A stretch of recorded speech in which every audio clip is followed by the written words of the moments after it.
Welcome back, Camille.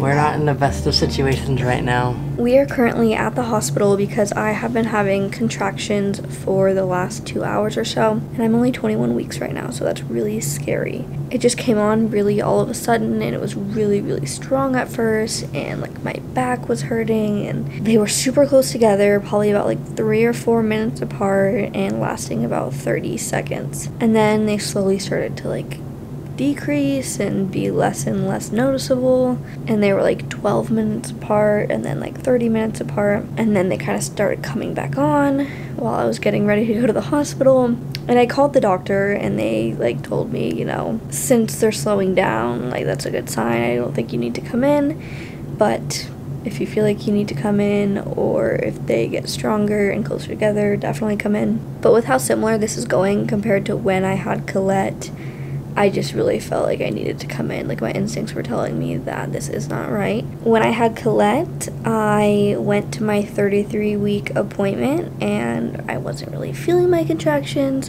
The day before, I had a few like what I thought were like Braxton Hicks contractions, and they were pretty minor, and I didn't really acknowledge them much. And then of course the next day I go in, and I'm like 4 centimeters dilated and seriously not even feeling a thing.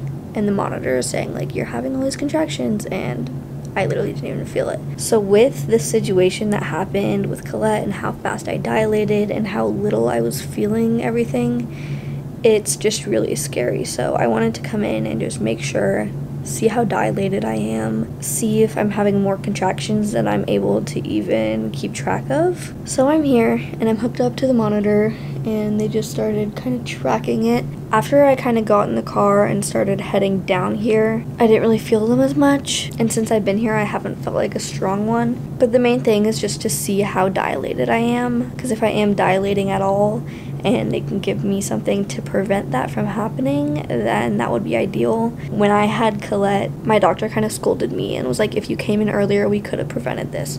So I just didn't want that same type of thing to happen, and if it is nothing, then it's nothing.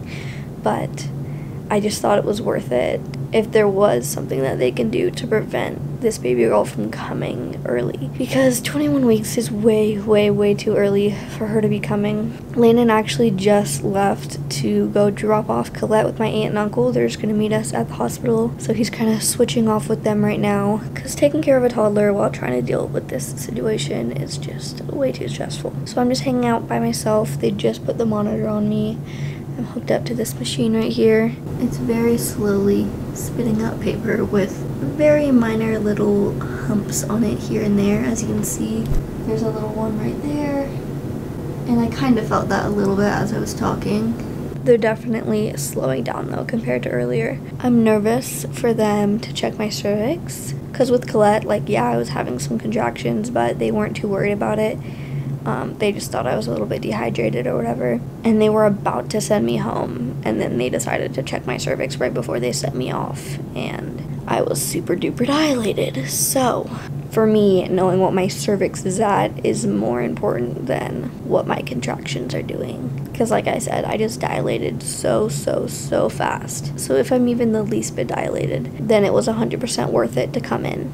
And if not, and I'm not dilated at all, and it was just some minor contractions, then, you know, at least we have the peace of mind and we know that everything's okay. But the way I felt a few hours ago is exactly how I felt the day before Collette was born. So I couldn't not come and check. I think I'm feeling one. I don't really know. It's just been this continuous like tightness and release. I tracked as much as I could. On my phone, I just got this little app, and I just timed all of the contractions that I was having. But those were really only the ones where I was like, okay, it's starting, okay, it's stopping, and I only had like 8 or 9 of those. But it's just kind of been this continuous tightening and releasing, and not enough to be like, this is a contraction? I don't know, I'm not sure. But my stomach was just definitely not feeling right. So I'm glad we came in. Landon's back. He just dropped off Collette. He's worried, so he's checking my contractions for me. Yeah, hopefully everything's okay. It looks like there's like a tiny, like I see numbers like it goes to 2 to 4.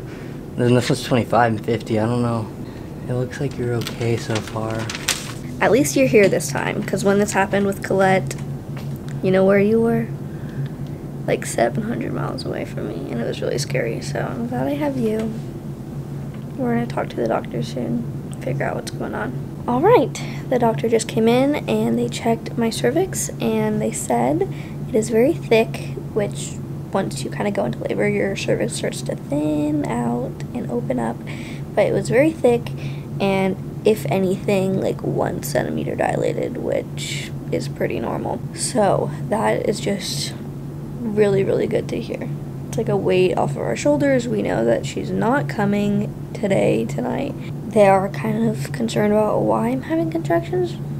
I kind of feel one right now as I'm talking. This is kind of like the worst one I've had in a while.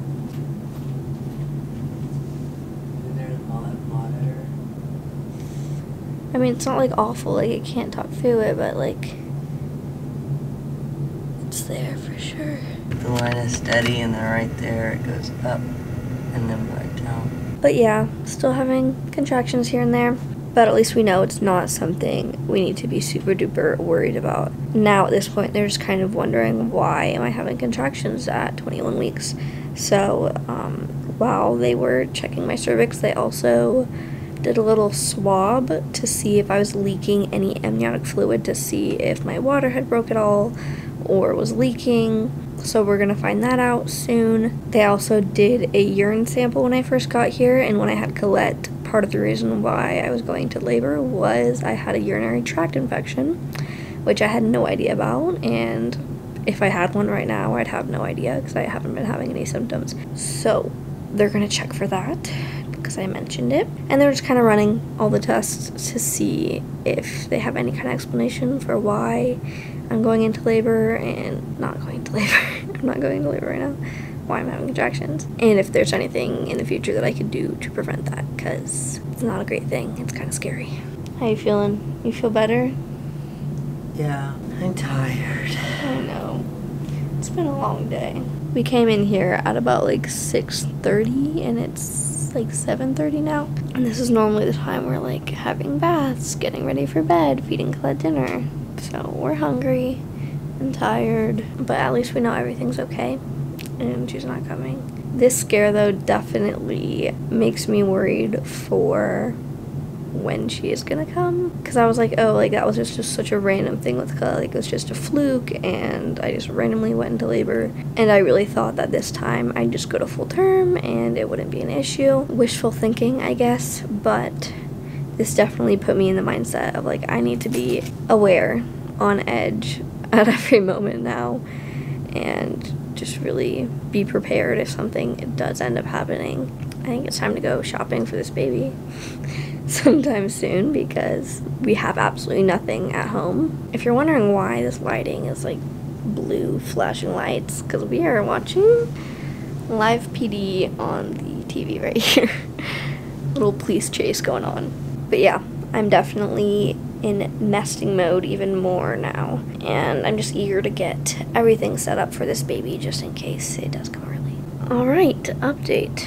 The doctor just came in. She told us that my amniotic fluid is completely intact. My water did not break whatsoever, so that is very, very good. They do want to do an ultrasound to see the length of my cervix and just kind of get a better look at it.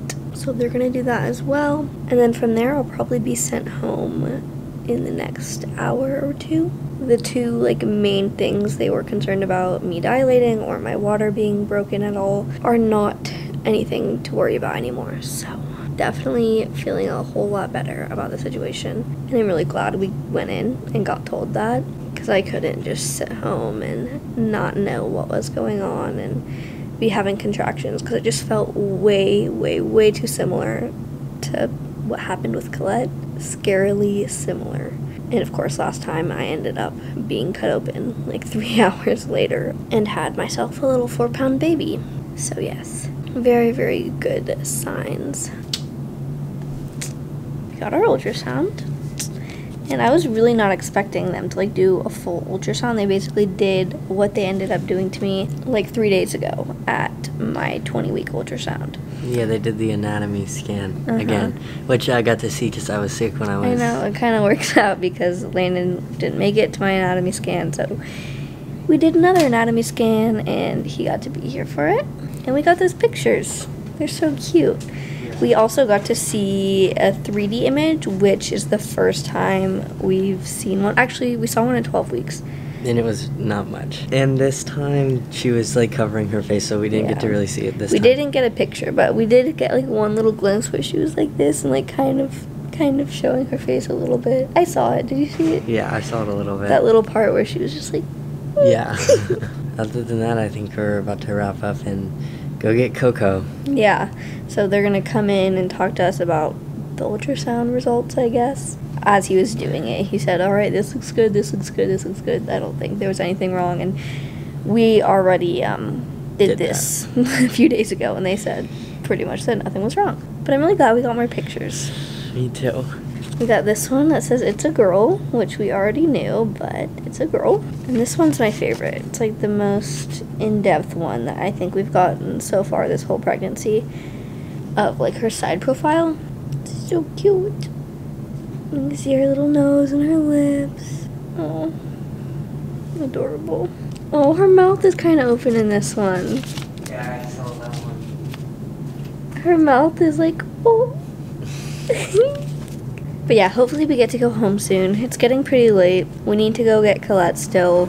We need to eat dinner. And it seems like there's no urgent emergency going on, which is good, but we're ready to go now. We've been sitting here for quite a while. What time is it, like 9 o'clock now? Yeah. So yeah, hopefully they'll tell us that everything's good.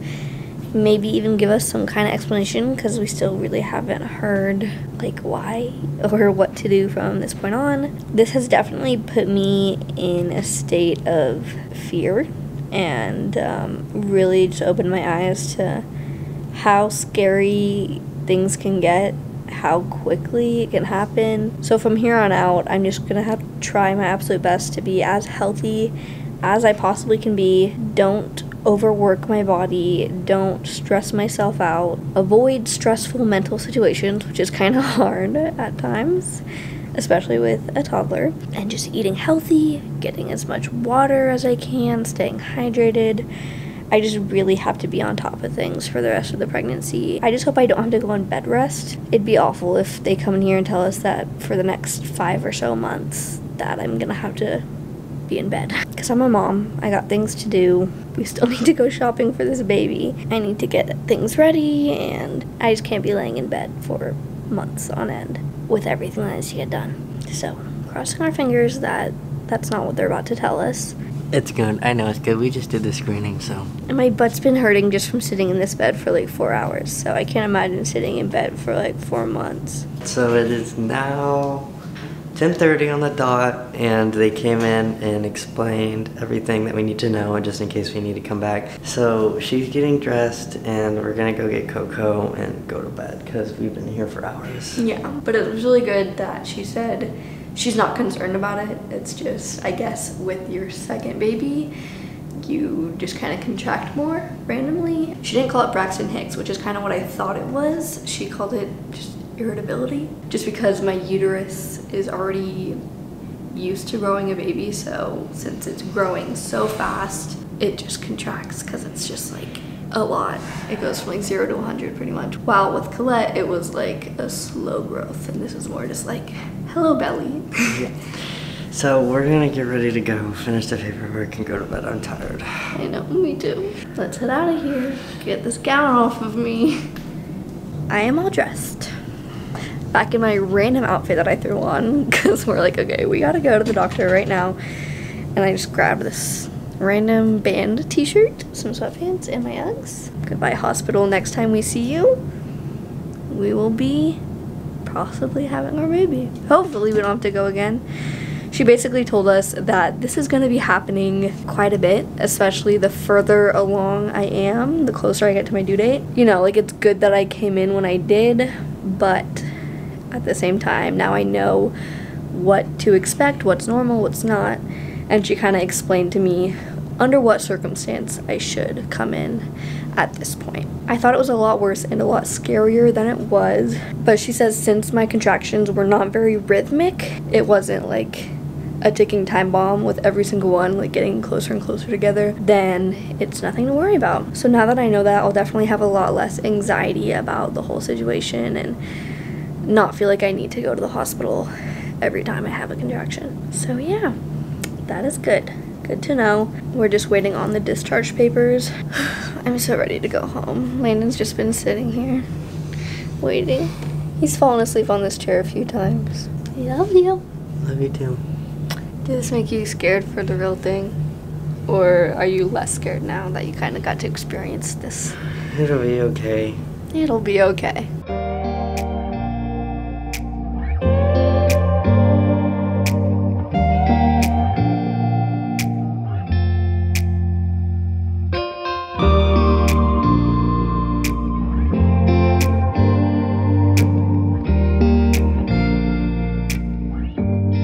We made it back home. Collette went straight to bed. She was so tired. I'm so glad that everything is okay. It turned out how it did, and I am glad that we went, even though it wasn't the real thing. But for a second there, I did really think we were gonna lose her, and it was terrifying. On the way there, I was like crying, which is why I didn't really vlog much until we got there. It's just so insane how fast it can happen, and 1 second we're just hanging out having a chill relaxing day, and the next second we're at the hospital, and it could have gone a lot worse.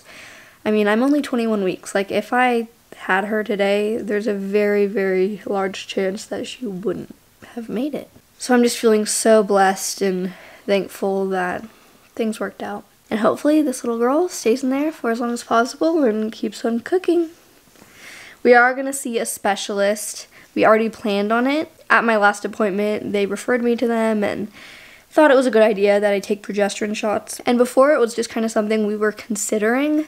But after this situation, even though there is some risks and there's a lot of cons with the pros, I think it's worth it, especially after this scary situation today. And at least get, insight on experts that deal with the pre-labor and, the medicine. So we'll get their opinion. Specialists who know more about, my specific situation. And of course the doctors are trained to know whatever they need to know about preterm labor, but these doctors know more. So they'll be able to tell me exactly what I need to do to keep this baby in there.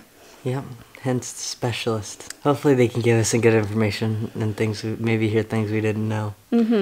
Because at this point, it's just kind of been like, yeah, I don't know, progesterone could work, could not. And we've heard a few different things from the different doctors. One really highly suggested it, and then the other one was like, I don't really know. Yeah, very nonchalant about it. So her being so nonchalant about it made me think it wasn't worth it. And then the last appointment I had, she was very highly suggesting it. So I was already like, okay, we definitely need to see what this is all about. And then after today, I'm like, okay, I'm pretty sure if the decision is in our hands, then we're probably going to take it. Yeah. So yeah, hopefully nothing like this happens anytime soon. Hopefully next time we have to go to the hospital, it's for her to be born for real. And I'm like 43 weeks. I'll go over my due date. Yeah. Actually, I don't want that to happen. Maybe more like 38.